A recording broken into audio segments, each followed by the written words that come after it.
Hello, it's Wendi Lanham and Crosbie Lorimer here from Balcaddy Media, and it's day 5 of the Rolex Sydney Hobart yacht race. And my goodness, it's been a busy 24 hours. So much has happened. We've had now 93 yachts arrive in Hobart and only 7 still out at sea.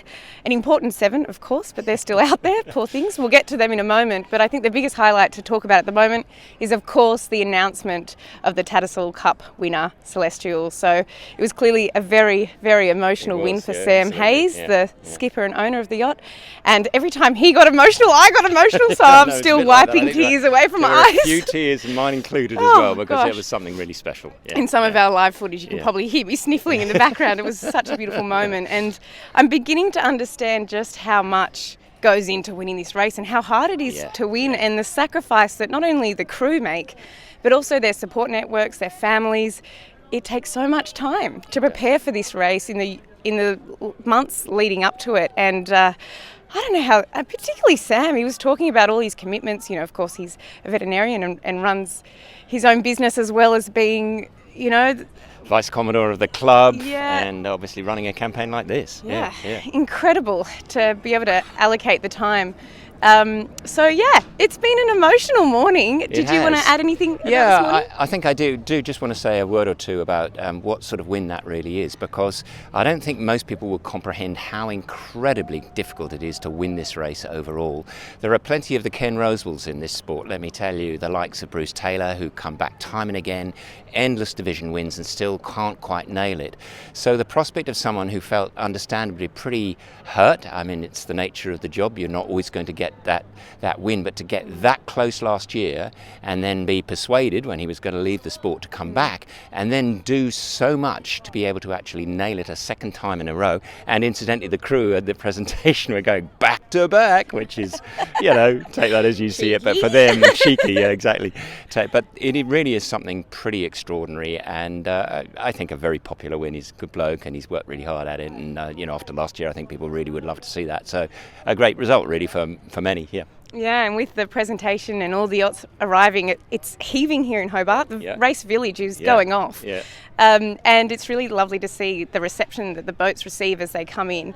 And it's something that the Sydney to Hobart yacht race is famous for. And we were talking to Tom Keane from Sunrise and Paddy off Kia Lower 2, and both of them were just talking about how unique that experience is. So we've got a bit of atmosphere happening here. Yep. People are being thrown into the water. A bit of extra celebration and cooling down. It's quite warm here and everyone's jumping in the water to cool off. So speaking of the atmosphere, as I was saying, we were talking to Tom Keane. Tom Keane, actually, there's an N in there as well. Oh, yes, gosh. it's a difficult one. Here I go again. He's from Sunrise, of course, and Paddy from Kia Lower 2, and both of them were talking about how unique the experience is of arriving here in Hobart. Paddy was talking about a couple of the races, his ocean races he's finished recently, and he said in one case, you walk 50 metres back from the dock and people have no idea that there's even a race going on. And he also mentioned another race that he jumped in the cab and the driver had no idea what he was talking about. But it's so different here in Hobart. People come from all over the state to be here, all over the country. And no matter what time of day a yacht arrives, there's a whole audience of people cheering them on. They do the victory lap past Taste of Tasmania and it's just, there's so much atmosphere here. It is fantastic. It's so public. I mean, it's brilliant. There are not many places where you could go and literally stand beside a super maxi on the dock and listen to people talk about it. And even in some cases, they give tours of those. It's just a very, very sort of community-focused event, and I think bar none. And if people like Paddy and Tom are saying that, then you can take it as read that this really is something very special in the world of ocean racing. Yeah, and we've had a chance to talk to a couple of the two-handers that have come in, and I don't understand how people do this race with only 2 people on a yacht. It's still baffling to me. Do you want to talk a bit more about those interviews? I'm as baffled as you are, Wendi, because it's hard enough with a full crew, but how you do it with 2 is beyond me. There's a real sort of brotherhood, sisterhood in the two-handed community now, and this year, of course, they've been allowed to win on IRC, which is fantastic, and a very, I think, very timely too for Rupert Henry and Greg O'Shea.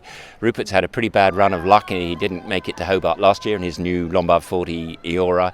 He then didn't make it to Guadeloupe in the Route de Rhum earlier this year with his boat over there. And he very nearly didn't make it here, as we heard yesterday, because they broke a rudder bearing. And boy, if you break a rudder bearing, the boat's in deep trouble, and the prospect of finishing is pretty hard.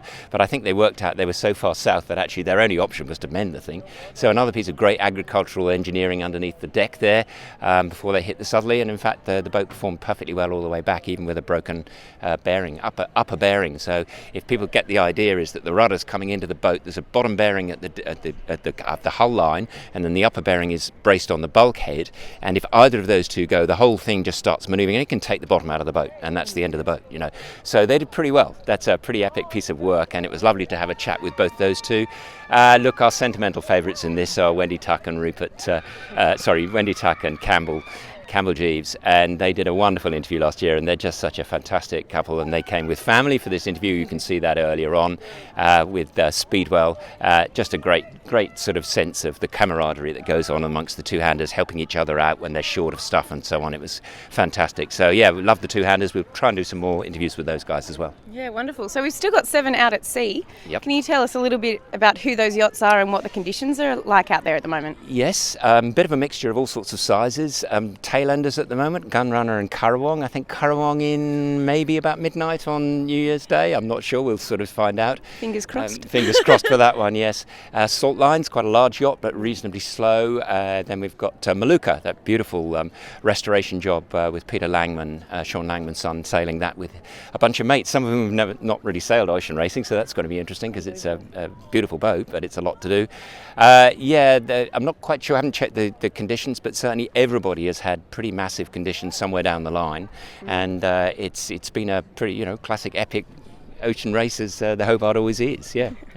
And we've done quite a lot of interviews. If anyone's following our Facebook page, we've been non-stop interviewing as many people as possible.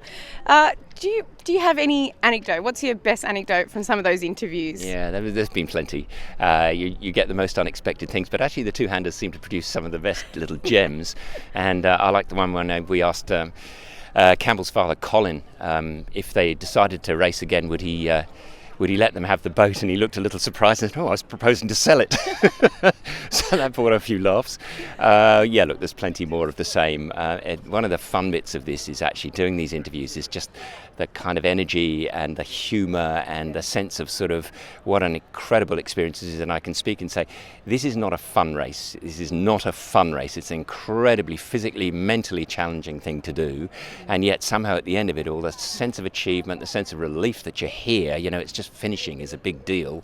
It all comes out in those dockside interviews. They're the best bit of the whole thing for me, yeah, completely. And it's amazing how many of them say, every year I tell myself I'm not going to do this again. And after a couple of drinks, step back and go planning for next year. Yeah, exactly. Absolutely right. Well, if there's not anything else you'd like to add, I think just one thing before we just finish. One note, you're going to talk about Comanche, but I would really strongly suggest you have a look at the interview we did with Jack McCartney, who's a key player on Celestial in helping Sam and himself, in fact, go again and realise they could do it, and then what it takes to build a campaign. It's just so complex. All the layers of the things you've got to get right, and then the race. And as many say, fundamentally 2/3 of this race, or 90% some say, is done in the planning, and then the execution is really all of that stuff that you've got together.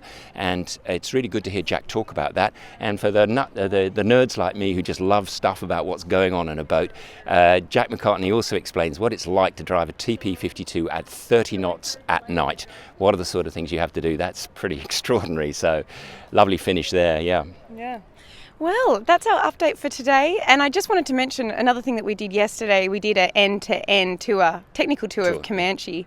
And once we've recovered from Hobart, we'll pop that video up on our socials sort of early Jan. So keep an eye out for that one. And a big thank you to Campbell Knox as well, because he gave us a little pre-tour because he didn't want to be on video, and told us a few technical tips. So that's really fascinating. So that'll be fun. Yeah.